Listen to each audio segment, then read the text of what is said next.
ଅଣଚାଶତମ ରାଜ୍ୟ କବି ସମ୍ମିଳନୀରେ ଡାକ୍ତର ତ୍ରିଲୋଚନ ଖୁଣ୍ଟିଆଙ୍କ ଓଡ଼ିଶାର ପ୍ରାଚୀନ ରାଜଧାନୀ ଚୌଦ୍ୱାର ପୁସ୍ତକ ଉନ୍ମୋଚିତ।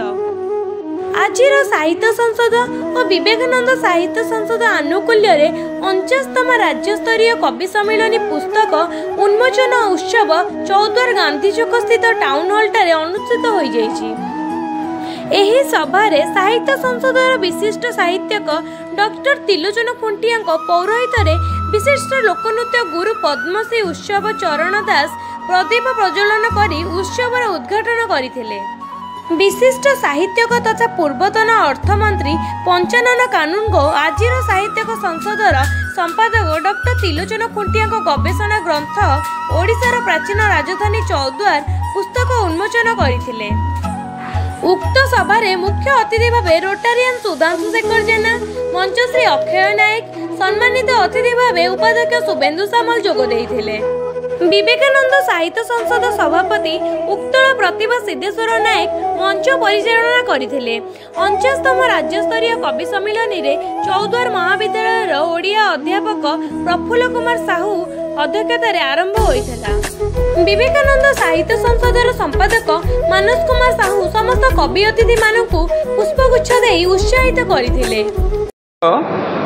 साहित्य संसदर सभापति जे कि आज यही संस्कृति महोत्सव को साहित्य संस्कृति महोत्सव को परिचालना करुच्ची तार सभापति सिद्धेश्वर नायक समस्त अभिनंदन। ओडिया साहित्य केमिति बंचिब रुद्धिमंत हम से चौद्वार इतिहास को सुंदर भाव जो पुस्तक उन्मोचन आज करागला।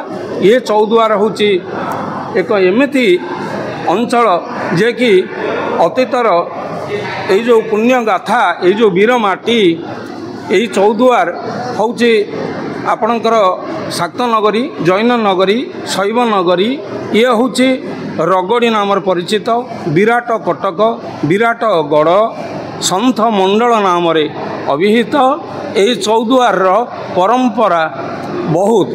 तेणु ये चौद्वार जो अस्मिता जहाँ को कह जाए, तेणु ये चौद्वार रे आमे साहित्य संस्कृति पाई समस्ते दृढ़ संकल्प नवा जे इंग्रेजी भाषा को विशेष करी आमे ओडिया साहित्य भितर आमे याकू प्रचलन करिबा।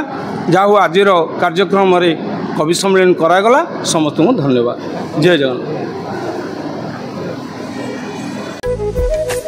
टांगी चौद्वार मनोज कुमार बारिंग रिपोर्ट, एमबीटीवी ओडिशा।